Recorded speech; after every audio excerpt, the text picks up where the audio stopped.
Hello friends, welcome to the success Kendra. Friends, आप सभी को गुड मॉर्निंग। और फ्रेंड्स, सबसे पहले तो आप सेशन को लाइक कर दीजिए और सेशन का लिंक किसी भी एक ग्रुप में फटाफट शेयर कर दीजिए।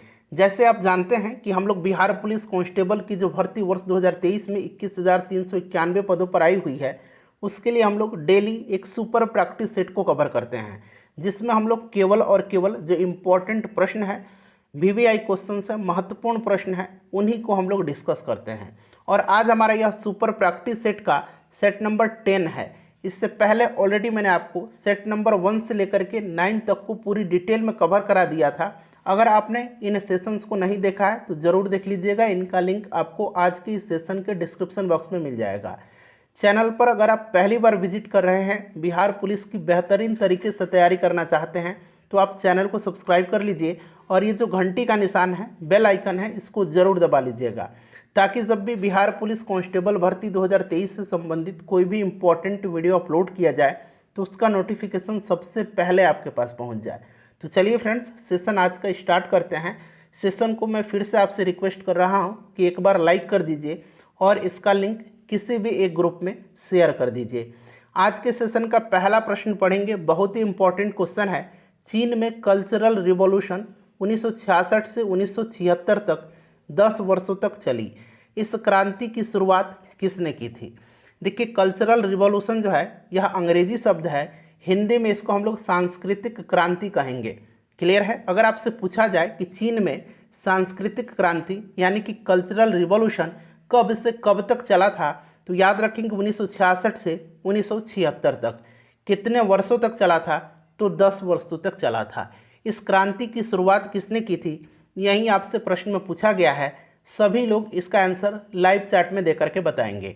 5 से 7 सेकंड का समय लीजिए और आंसर इसका कमेंट में देकर के बताइए। मैं इंतजार कर रहा हूं। बताइए पहले इसका राइट आंसर क्या हो जाएगा। चलिए ध्यान दीजिएगा फ्रेंड्स, अगर हम बात करें कि चीन में कल्चरल रिवॉल्यूशन जो 1966 से 1976 तक 10 वर्षों तक चला था, इस क्रांति की शुरुआत किसने किया था? तो माओ त्से तुंग ने किया था। बहुत ही इंपॉर्टेंट क्वेश्चन है। ठीक है, बात चीन की आई है तो यहाँ से कुछ हम इंपॉर्टेंट पॉइंट्स को कवर करते हैं। देखिए, sun यat-sen यहाँ दिया गया है। डॉक्टर sun यat-sen को चीन का राष्ट्रपिता कहा जाता है। 1911 में हुई चीनी क्रांति के ये नेता थे। 1911 में जो चीनी क्रांति हुई थी, अगर आपसे पूछा जाए कि उसका नेता कौन था, तो ये sun यat-sen थे।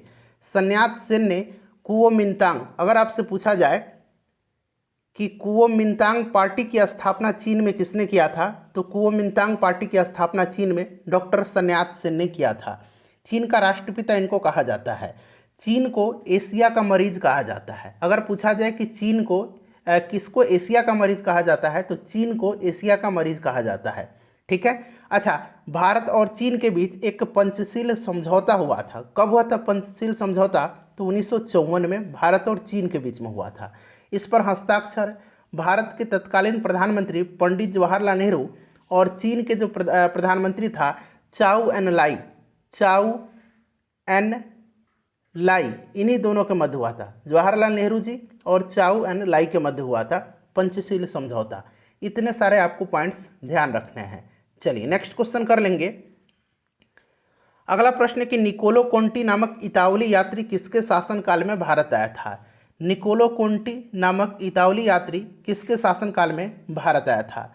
फटाफट आंसर सभी लोग कमेंट करेंगे। बताइए राइट आंसर इसका क्या हो जाएगा। बिहार पुलिस कांस्टेबल भर्ती 2023 की तैयारी बेहतरीन तरीके से करना चाहते हैं तो आपके लिए यह चक्षु पब्लिकेशन का बुक सबसे बेस्ट रहेगा। यहाँ पर आप देख सकते हैं, यह बुक जो है चक्षु पब्लिकेशन का है, बिहार पुलिस सिपाही भर्ती परीक्षा 2023। तो यहाँ पर देखेंगे विषय सूची में इस बुक में total 5 previous year question paper भी दिया गया है। जो सबसे लेटेस्ट बिहार पुलिस कांस्टेबल का एग्जाम हुआ है उसका 5 क्वेश्चन पेपर है यहाँ पर। 21/3/2021 का प्रथम पाली का, 21/3/2021 का द्वितीय पाली का, 8/3/2020 का प्रथम पाली, 8/3/2020 का द्वितीय पाली और 22/10/2017 का question paper Bihar police constable का दिया गया है। साथ ही साथ देखिए इसमें टोटल जो है, यहाँ पर आप देख सकते हैं टोटल यहाँ पर 20 प्रैक्टिस सेट भी दिया गया है। टोटल यहाँ पर 20 प्रैक्टिस सेट दिया गया है और ये प्रैक्टिस सेट बहुत ही इम्पॉर्टेंट है बहुत ही शानदार हैं, क्योंकि ये बिल्कुल नया जो बिहार पुलिस कांस्टेबल का पैटर्न है उस पर आधारित यह प्रैक्टिस सेट है। यहाँ पर देख लीजिएगा फ्रेंड्स, ये क्वेश्चन पेपर प्रीवियस ईयर का लिया गया है। साथ ही साथ मैं आपको 2 बुक और बता रहा हूँ, चक्षु पब्लिकेशन का ही है। इन बुक्स को आप ले सकते हैं और अपनी बिहार पुलिस कांस्टेबल की तैयारी को और भी मजबूत कर सकते हैं। देखिए, निकोलो कोंटी जो था यह इटली का यात्री था और यह देवराय प्रथम के शासनकाल में आया था। किसके शासनकाल में? देवराय प्रथम के शासनकाल में।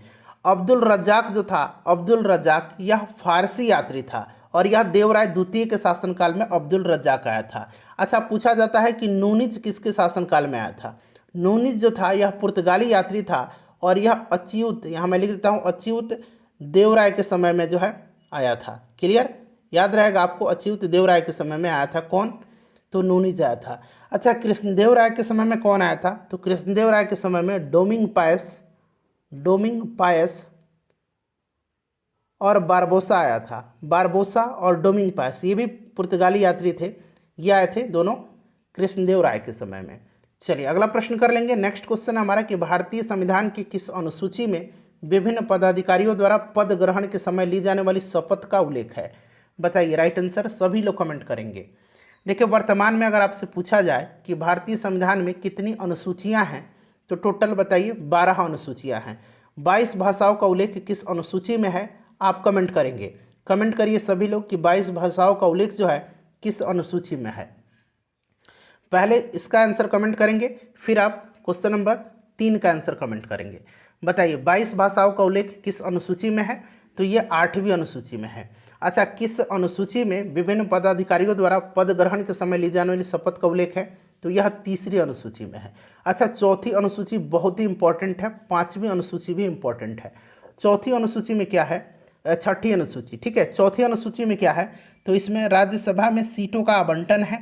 6ठी अनुसूची तो बहुत इंपॉर्टेंट है, बहुत इंपॉर्टेंट है, यहाँ पर स्टार मार्क लगाइए। देखिए, 6ठी अनुसूची में असम, मेघालय, त्रिपुरा, मिजोरम, इन 4 राज्यों का नाम आपको याद रखना है। असम, मेघालय, त्रिपुरा और मिजोरम के जनजातीय क्षेत्रों के प्रशासन का उपबंध है। किसमें? तो 6ठी अनुसूची में। चलिए अगला प्रश्न कर लेंगे। नेक्स्ट क्वेश्चन है कि पार्ट्समाउथ की संधि किन 2 देशों के मध्य हुई थी? पार्ट्समाउथ की संधि किन 2 देशों के मध्य हुई थी? राइट आंसर सभी लोग कमेंट करेंगे। पार्ट्समाउथ की जो संधि है यह किन 2 देशों के मध्य हुई थी? देखिए, ध्यान दीजिए, ये जो पार्ट्समाउथ की संधि है ये हुई थी कब? तो ये भी इंपॉर्टेंट है, 1905 ईस्वी में हुई थी पार्ट्समाउथ की संधि। और इसी संधि के तहत जो है जापान और रूस के बीच की युद्ध की समाप्ति हुई थी। तो ये जापान और रूस राइट आंसर हो जाएगा इसका, पार्ट्समाउथ की संधि। अच्छा, पीत आतंक, यहाँ मैं लिख देता हूँ पीत आतंक। पीत आतंक के नाम से किसको संबोधित किया जाता है? तो जापान को पीत आतंक के नाम से संबोधित किया जाता है। अभी मैंने बताया आपको कि एशिया का मरीज किसको कहा जाता है? तो एशिया का मरीज चीन को कहा जाता है। अगर आपसे पूछा जाए कि यूरोप का मरीज किसको कहा जाता है? तो यूरोप का मरीज तुर्की को कहा जाता है। ठीक है, चलिए नेक्स्ट क्वेश्चन करेंगे, क्वेश्चन नंबर 5। भारतीय विश्वविद्यालय अधिनियम किस वर्ष पास हुआ था? भारतीय विश्वविद्यालय अधिनियम जो है यह किस वर्ष पास हुआ था? बहुत ही इंपॉर्टेंट क्वेश्चन है। बताइए राइट आंसर इसका क्या हो जाएगा? सभी लोग कमेंट करेंगे आंसर, कोई भी लोग ऐसा नहीं है कि वीडियो को सिर्फ वॉच करेंगे, आंसर कमेंट में देकर के बताएंगे। बताइए, भारतीय विश्वविद्यालय अधिनियम किस वर्ष पास हुआ था? देखिए, 1902 में लॉर्ड कर्जन ने सर टॉमस रैले की अध्यक्षता में एक विश्वविद्यालय आयोग का गठन किया था। ठीक है, इसी विश्वविद्यालय आयोग की सिफारिश पर 1904 में जो है भारतीय विश्वविद्यालय अधिनियम को पास किया गया। क्लियर है? याद रहेगा, किसके समय में अगर पूछेगा भारतीय विश्वविद्यालय अधिनियम पास हुआ तो लॉर्ड कर्जन के समय में। लॉर्ड कर्जन के द्वारा ही बंगाल का विभाजन किया गया था, ये भी आप ध्यान रखेंगे। चलिए अगला प्रश्न करेंगे, क्वेश्चन नंबर 6। क्वेश्चन नंबर 6 है कि जालियांवाला बाग हत्याकांड के समय भारत का वायसराय कौन था? अच्छा, जालियांवाला बाग हत्याकांड कब हुआ था? डेट सहित आप लिख करके बताइए। डेट सहित लिख करके बताइए कि जालियांवाला बाग हत्याकांड कब हुआ था। सभी लोग कमेंट करेंगे जालियांवाला बाग हत्याकांड कब हुआ था, डेट सहित लिख करके आंसर बताएंगे। बताइएगा जालियांवाला बाग हत्याकांड कब हुआ था। जालियांवाला बाग हत्याकांड जो है यह कब हुआ था? 13 अप्रैल 1919 को हुआ था। 13 अप्रैल 1919 को हुआ था। ठीक है, ध्यान रखेंगे। और उस समय वायसराय भारत का कौन था? तो उस समय जो था लॉर्ड चैम्सफोर्ड था। कौन था? लॉर्ड चैम्सफोर्ड था। लॉर्ड चैम्सफोर्ड के समय ही असहयोग आंदोलन हुआ था, इसे भी आप ध्यान रखेंगे। ठीक है, असहयोग आंदोलन स्टार्ट कब हुआ था? तो 1 अगस्त 1920 को। 1 अगस्त 1920 को। चलिए नेक्स्ट क्वेश्चन है, अगला प्रश्न कि संयुक्त राष्ट्र खाद्य एवं कृषि संगठन, अंग्रेजी में इसको कहेंगे FAO। ठीक है, FAO यानी कि फूड एंड एग्रीकल्चर ऑर्गेनाइजेशन। संयुक्त राष्ट्र खाद्य एवं कृषि संगठन का मुख्यालय कहाँ पर स्थित है? बताइए राइट आंसर इसका क्या होगा? आंसर कमेंट में देते चलेंगे। और फ्रेंड्स आप लोग वीडियो को बिल्कुल भी लाइक नहीं करते हैं। इतने सारे लोग वीडियोस को देख रहे हैं लेकिन लाइक नहीं करते हैं। लाइक में कोई भी आपका पैसा नहीं लगता है। लाइक से क्या होता है, बिल्कुल फ्री है ये, और इससे मुझे मोटिवेशन मिलता है। प्लीज़ वीडियो को लाइक ज़रूर करें, और सेशन जब समाप्त हो जाए तो सेशन का लिंक किसी भी एक ग्रुप में शेयर कर दीजिए। आपसे मैं अनुरोध कर रहा हूँ। बताइए संयुक्त राष्ट्र खाद्य एवं कृषि संगठन का मुख्यालय कहाँ पर है? तो फ्रेंड्स ये इटली में है।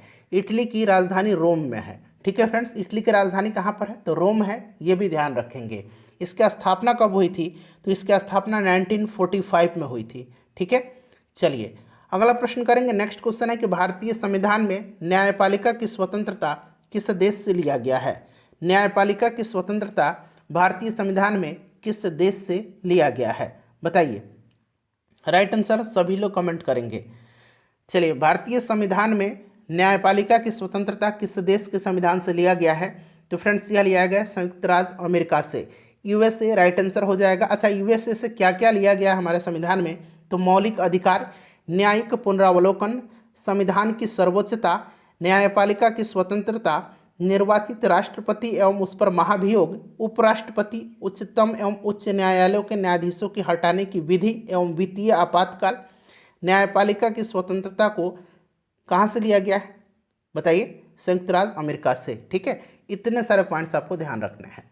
चलिए अगला प्रश्न कर लेंगे कि निम्न में से किसे वन्य जीव संरक्षण पुरस्कार 2023 से सम्मानित किया गया है? किसे वन्य जीव संरक्षण पुरस्कार 2023 प्रदान किया गया है? बताइए राइट आंसर क्या हो जाएगा? बहुत ही इंपॉर्टेंट क्वेश्चन है, VVI क्वेश्चन है यह।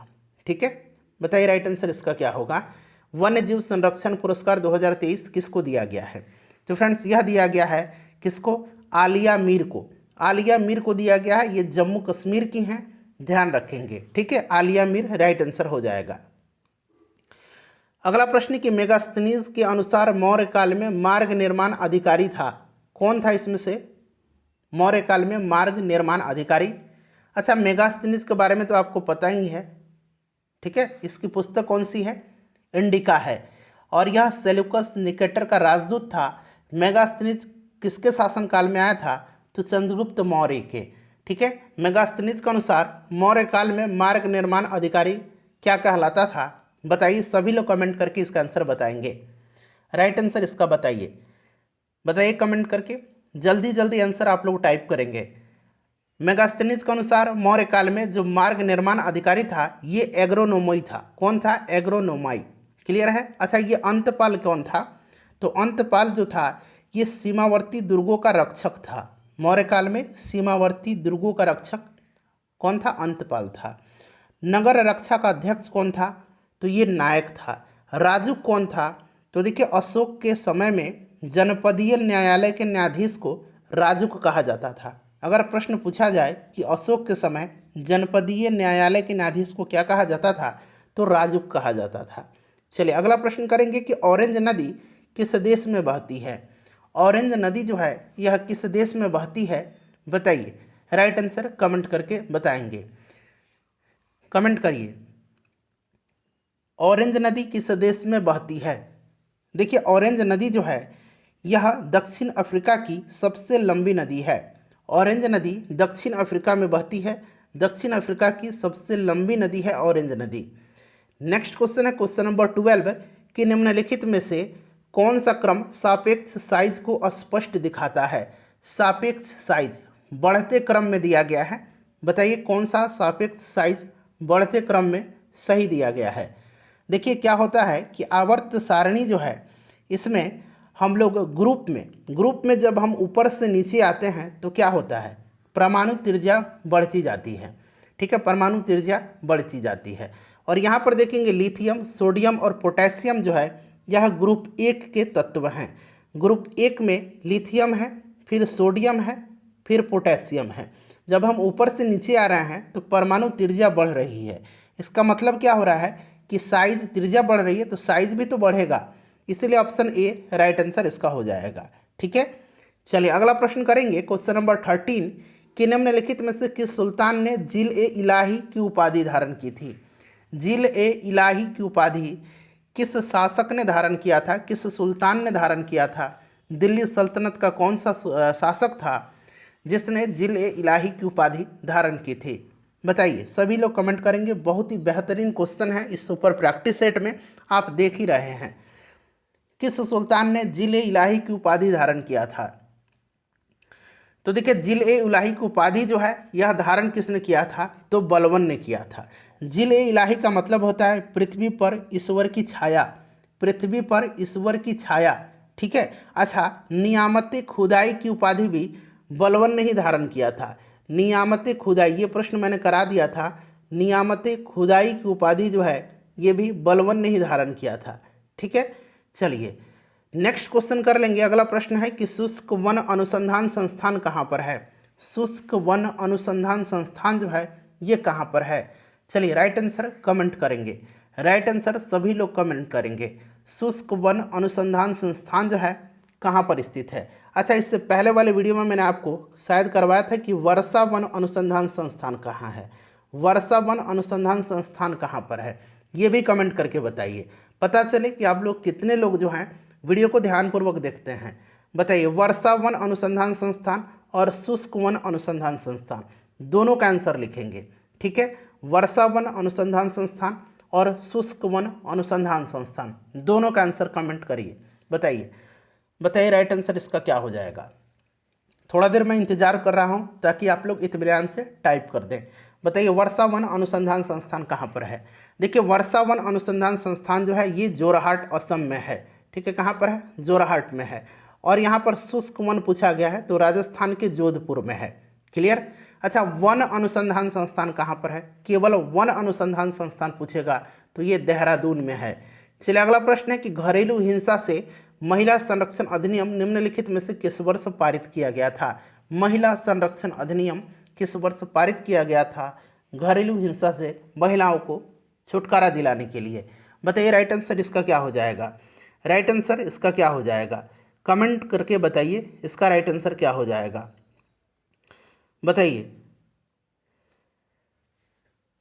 तो देखिए महिला संरक्षण अधिनियम जो है यह 2005 में जो है यह पारित किया गया था। कब, 2005 में यह पारित किया गया था। अच्छा, यह लागू कब से किया गया, तो लागू यह 2006 से किया गया, 2006 से यह लागू किया गया। ठीक है, इसे भी आप ध्यान रखेंगे।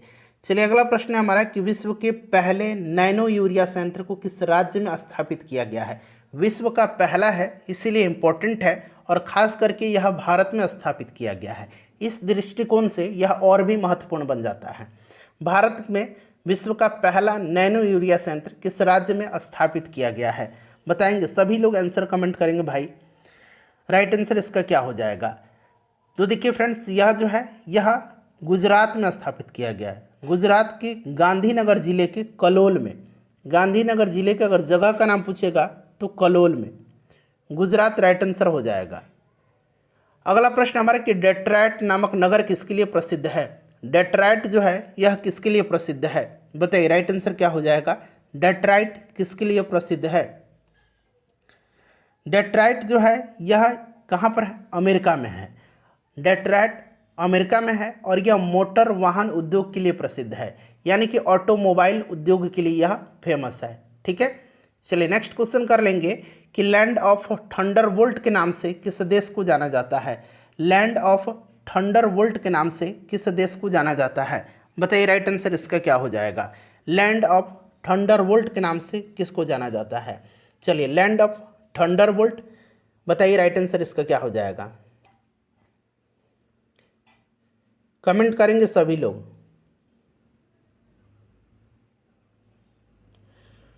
लैंड ऑफ थंडरबोल्ट के नाम से भूटान को जाना जाता है, ठीक है। लैंड ऑफ वाइट एलिफेंट के नाम से जाना जाता है थाईलैंड को। लैंड ऑफ वाइट एलिफेंट पूछेगा तो यह थाईलैंड को जाना जाता है। लैंड ऑफ गोल्डन पैगोडा के नाम से किसको जाना जाता है? लैंड ऑफ गोल्डन पैगोडा, ठीक है, pagoda. Land of golden pagoda के नाम से किस देश को जाना जाता है? तो ये जाना जाता है म्यांमार को।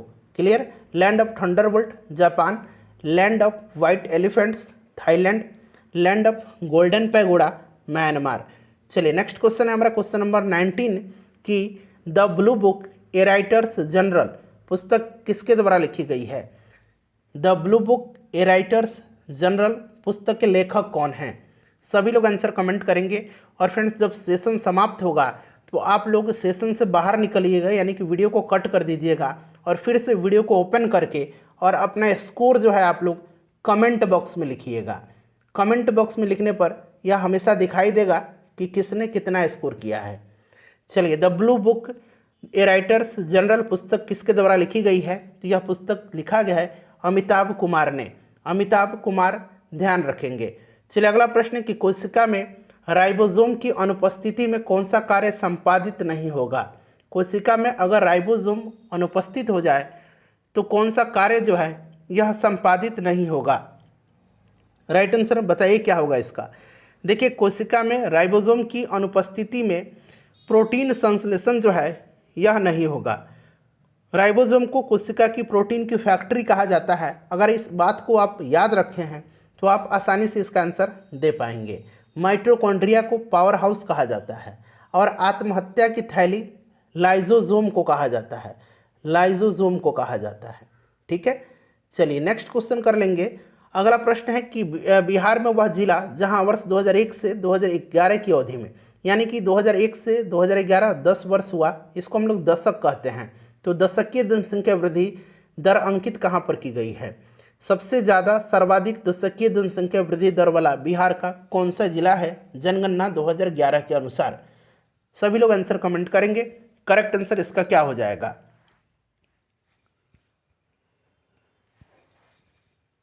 सही आंसर इसका कमेंट करेंगे आप लोग।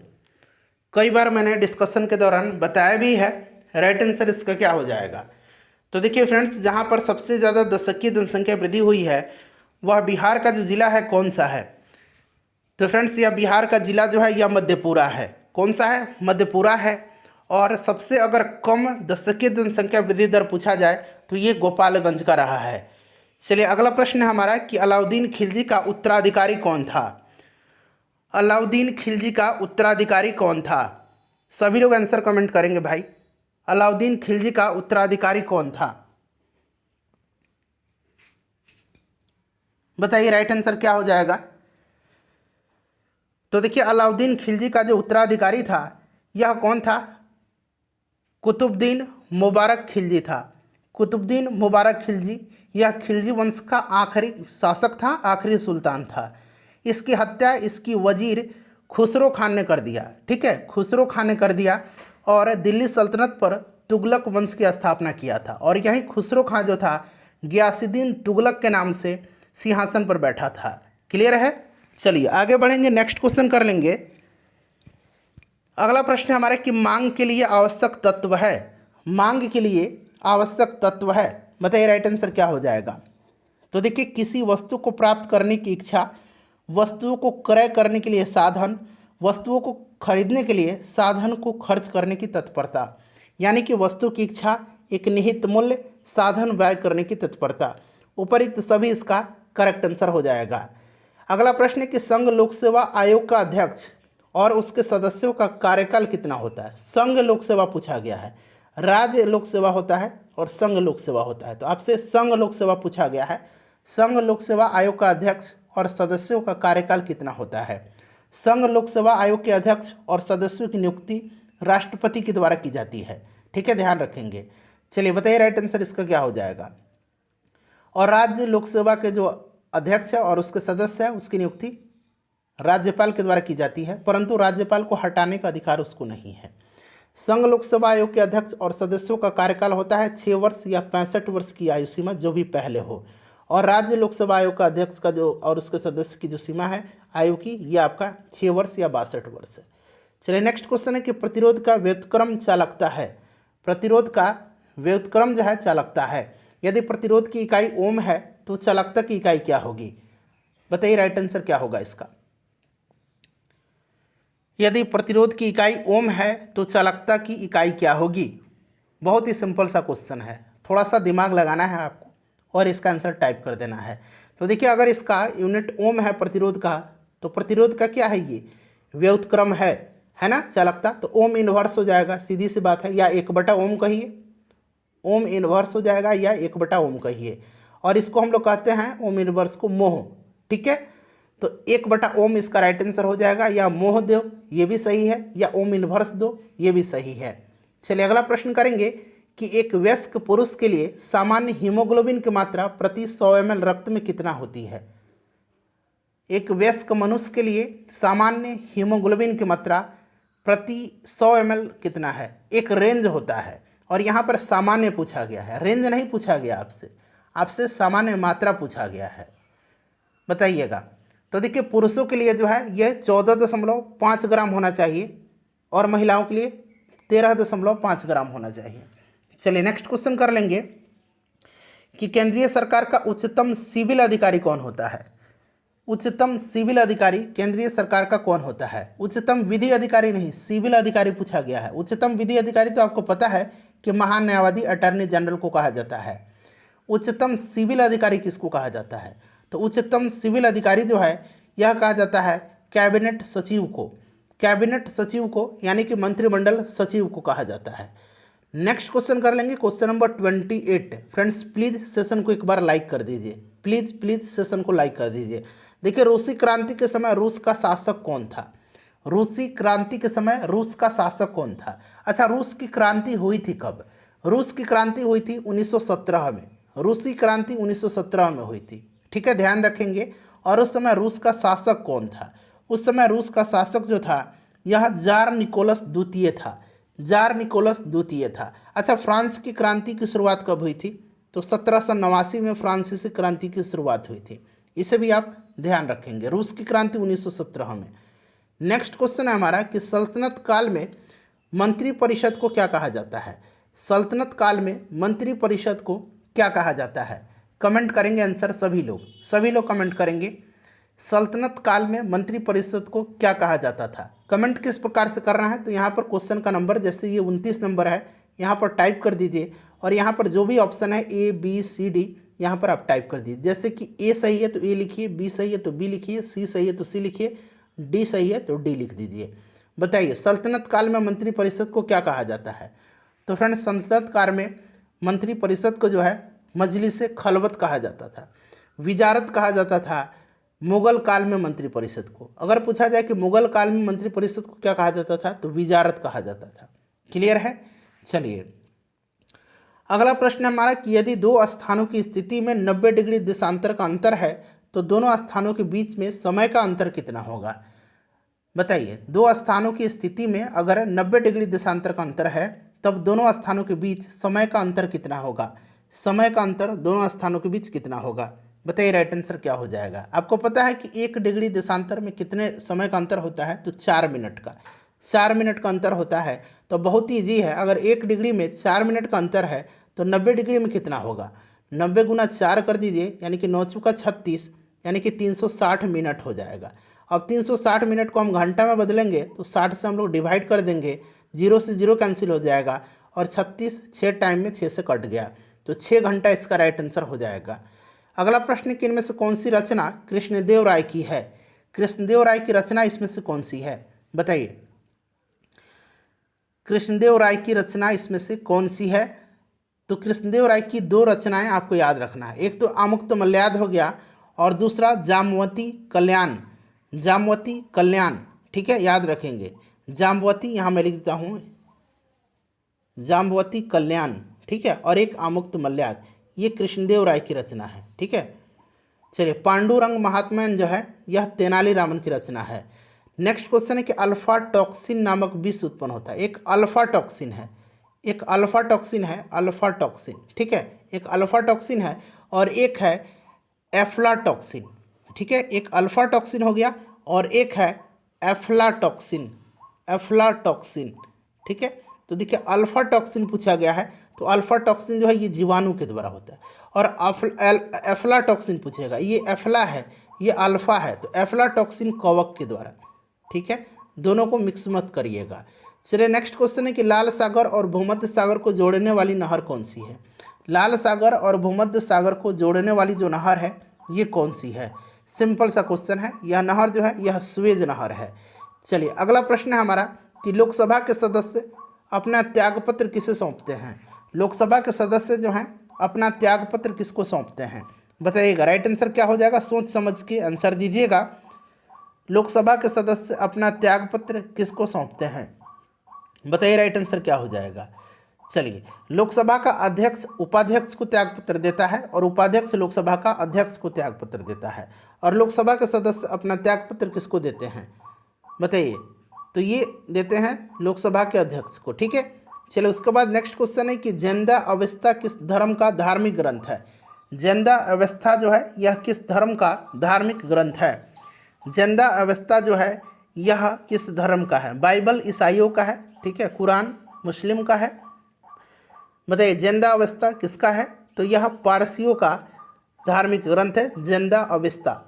नेक्स्ट क्वेश्चन है कि पीबीसी का पूर्ण रूप क्या है, पीबीसी का फुल फॉर्म क्या है, पीबीसी का फुल फॉर्म बताना है। जल्दी जल्दी बताइए, आसान प्रश्न है, जल्दी से टाइप कर दीजिए। पीबीसी का फुल फॉर्म जो होता है पॉलीविनाइल क्लोराइड होता है, पॉलीविनाइल क्लोराइड इसका राइट आंसर हो जाएगा। अगला प्रश्न है कि ऑक्जेनोमीटर, यहाँ अंग्रेजी में भी मैंने लिखा है ऑक्जेनोमीटर जो है इसका प्रयोग किया जाता है। ऑक्जेनोमीटर का प्रयोग जो है यह किया जाता है। ऑक्जेनोमीटर का प्रयोग जो है यह पौधे की वृद्धि दर नापने में किया जाता है, पौधे की वृद्धि दर नापने में किया जाता है। ठीक है, और एक क्रेस्कोग्राफ भी है, क्रेस्कोग्राफ जिसका आविष्कार जगदीश चंद्र बोस ने किया था, यह भी पौधे की वृद्धि दर को नापता है, क्रेस्कोग्राफ। चलिए अगला प्रश्न है हमारा कि ल्यूकोडर्मा किस अंग से संबंधित बीमारी है। ल्यूकोडर्मा किस अंग की बीमारी है, बताइए राइट आंसर इसका क्या होगा। ल्यूकोडर्मा जो है यह किस अंग की बीमारी है, बताइए राइट आंसर। ल्यूकोडर्मा आपने सफ़ेद दाग देखा होगा, स्किन पर हो जाता है सफ़ेद दाग, उसी को हम लोग ल्यूकोडर्मा कहते हैं, ये त्वचा से संबंधित बीमारी है। नेक्स्ट क्वेश्चन हमारा कि पराक्रम दिवस जो है ये कब मनाया जाता है। पराक्रम दिवस कब मनाया जाता है, बताइए राइट आंसर क्या होगा। देखिए पराक्रम दिवस कब मनाया जाता है, सभी लोग आंसर कमेंट करेंगे, सभी लोग आंसर कमेंट करेंगे और सेशन को पूरा लगाएंगे। बताइए पराक्रम दिवस कब मनाया जाता है। पराक्रम दिवस जो है यह प्रत्येक वर्ष कब मनाया जाता है। देखिए पराक्रम दिवस जो है यह प्रत्येक वर्ष 23 जनवरी के दिन मनाया जाता है, सुभाष चंद्र बोस की जयंती पर। ठीक है, चलिए नेक्स्ट क्वेश्चन हमारा है कि फाइकोलॉजी किसका अध्ययन है। फाइकोलॉजी किसका अध्ययन है, एक फाइकोलॉजी है और एक माइकोलॉजी है, एक फाइकोलॉजी है और एक माइकोलॉजी है। फाइकोलॉजी होता है यह शैवालों का अध्ययन होता है, ठीक है, और माइकोलॉजी जो होता है ये कवकों का अध्ययन जो है माइकोलॉजी कहलाता है। ठीक है, चलिए अगला प्रश्न हमारा कि लघु गणक किसके द्वारा विकसित किया गया। लघु गणक जो है यह किनके द्वारा विकसित किया गया, लघु गणक किसने विकसित किया है। लघु गणक विकसित किसने किया है, तो फ्रेंड्स ये किया है जॉन नेपियर ने। नेपियर राइट आंसर हो जाएगा यहाँ पर। ठीक है, चलिए नेक्स्ट क्वेश्चन हमारा कि कौन खाद्य श्रृंखला का निर्माण करता है। खाद्य श्रृंखला का निर्माण, इस तरह का प्रश्न बिहार पुलिस में लगातार पूछा जाता है। खाद्य श्रृंखला का निर्माण कौन करता है, तो देखिए सबसे पहले तो घास, ठीक है, ये क्या है, घास क्या है बताइए, घास क्या है, उत्पादक है। ठीक है, उसके बाद घास को हिरन खाया और हिरन को शेर खा गया, तो ये वाला जो क्रम है ना ये सही एक खाद्य श्रृंखला का निर्माण कर रहा है। उसके बाद देखिए वनस्पति घी बनाने में प्रयुक्त किया जाता है किस प्रोसेस का। वनस्पति तेल से वनस्पति घी बनाने की जो विधि है ये हाइड्रोजनीकरण है, हाइड्रोजनीकरण है, और इस हाइड्रोजनीकरण में जो है निकेल उत्प्रेरक का इस्तेमाल किया जाता है। किसका, निकेल उत्प्रेरक का इस्तेमाल किया जाता है। चलिए अगला प्रश्न है, ये इक्वेशन दिया गया है और यहाँ पर क्या आएगा क्वेश्चन मार्क पर आपको बताना है, बताइए। तो देखिए यहाँ पर CH4 मीथेन है, ये ऑक्सीजन से रिएक्शन कर रहा है, तो यहाँ पर क्या आएगा क्वेश्चन मार्क की जगह पर, बताइए। तो देखिए CH4 है और ये ऑक्सीजन से रिएक्शन कर रहा है, तो यहाँ पर जो होगा ये आपका हो जाएगा क्या, CO2 हो जाएगा और प्लस H2O होगा और उष्मा मुक्त होगी, हीट, ठीक है, हीट। अब यहाँ पर ये हीट है। अब यहाँ पर देखिएगा CH4 में, अब इस इक्वेशन को हम बैलेंस भी कर देंगे, ठीक है। अब यहाँ पर देखिएगा CH4 है, यहाँ कार्बन कितना है भाई, तो 1 है। यहाँ पर कार्बन कितना है, तो 1 है। यहाँ पर हाइड्रोजन कितना है, तो 4 है, लेकिन इस साइड में हाइड्रोजन 2 ही है, तो यहाँ पर हम 2 से मल्टीप्लाई कर देंगे। अब देखिए 2 से करेंगे तो हाइड्रोजन 4 हो गया और ऑक्सीजन 2 इधर है और 2 इधर है, तो ऑक्सीजन अब कितना हो जाएगा, 4 हो जाएगा। यहाँ पर भी हम 2O2 लिख देंगे। क्लियर है। चलिए ये पूरी तरह से जो है आपका बैलेंस्ड हो गया। तो ऑप्शन नंबर यहाँ पर इसका ए राइट आंसर हो जाएगा। नेक्स्ट क्वेश्चन है हमारा कि लघु परिपथन के समय परिपथ में विद्युत धारा का मान, शॉर्ट सर्किट में विद्युत धारा का मान क्या होता है, तो शॉर्ट सर्किट में विद्युत धारा का मान बहुत ज़्यादा बढ़ जाता है, बहुत ज़्यादा बढ़ जाता है। 45 नंबर है कि बोमन संपुट किस तंत्र का भाग है। बोमन संपुट जो है यह किस तंत्र का भाग है, बताइए राइट आंसर। देखिए बोमन संपुट जो है यह वृक्क यानी कि किडनी का एक भाग है। किडनी क्या होता है, तो एक उत्सर्जन तंत्र होता है, ठीक है, तो यह उत्सर्जन तंत्र का हिस्सा है बोमन संपुट। ग्रेफाइट में कार्बन के परमाणु एक दूसरे से निम्नलिखित बंधों में से किसके द्वारा जुड़े होते हैं। ग्रेफाइट में कार्बन के परमाणु एक दूसरे से किस बॉन्ड के द्वारा जुड़े होते हैं, बताइए। सभी लोग आंसर कमेंट करेंगे। फ्रेंड्स कमेंट करिए सभी लोग आंसर। देखिए ये जो है सहसंयोजी बंध के द्वारा जुड़े होते हैं, सहसंयोजी बंध राइट आंसर हो जाएगा। नेक्स्ट है कि मानव के लिए श्रव्य आवृत्ति परास क्या है। ये जो रेंज दिया गया है सुनने के लिए, एक श्रव्य होता है, एक होता है अवश्रव्य जिसको कि हम लोग इंफ्रासोनिक कहते हैं, इंफ्रासोनिक कहते हैं, और एक अपश्रव्य जिसको कि हम लोग अल्ट्रासोनिक कहते हैं, जिसको हम लोग क्या कहते हैं, अल्ट्रासोनिक कहते हैं, ठीक है। अब बताइएगा, और ये ऑडिबल रेंज है। तो मानव कान के लिए जो है ये 20 हर्ट्ज से लेकर के 20,000 हर्ट्ज तक होता है, 20 हर्ट्ज से लेकर के 20,000 हर्ट्ज तक। 20,000 हर्ट्ज को हम लोग क्या कहेंगे, 20 किलो हर्ट्ज कहते हैं। तो इस तरह से भी अगर दिया रहे कि 20 हर्ट्ज से लेकर के 20 किलो हर्ट्ज तक, या 20 हर्ट्ज से लेकर के 20,000 हर्ट्ज तक, दोनों सही है। अच्छा ये 20 हर्ट्ज से जो कम की आवृत्ति है उसको इंफ्रासोनिक कहेंगे, और ये 20 किलो हर्ट्ज से जो ज़्यादा की है इसको हम लोग अल्ट्रासोनिक कहते हैं। नेक्स्ट क्वेश्चन है कि आहार नली की सबसे बाहरी परत क्या कहलाती है। आहार नली की सबसे बाहरी परत जो है यह क्या कहलाती है, बताइए। आहार नली की सबसे बाहरी परत क्या कहलाती है, राइट आंसर सभी लोग कमेंट करेंगे भाई, और सेशन को लाइक कर दीजिएगा। आहार नली की सबसे बाहरी परत क्या कहलाती है, बताइए राइट आंसर इसका क्या हो जाएगा। आहार नली की सबसे बाहरी परत जो होती है उसको हम लोग कहते हैं सिरोसा। क्या कहते हैं, उसको हम लोग सिरोसा कहते हैं। Option number A right answer हो जाएगा। आहार नली की जो सबसे बाहरी परत है इसको सिरोसा कहा जाता है। ये प्रश्न बन भी चुका है, कहाँ पर, तो ये पूछा गया था बिहार पुलिस सब इंस्पेक्टर के एग्ज़ाम में, ठीक है।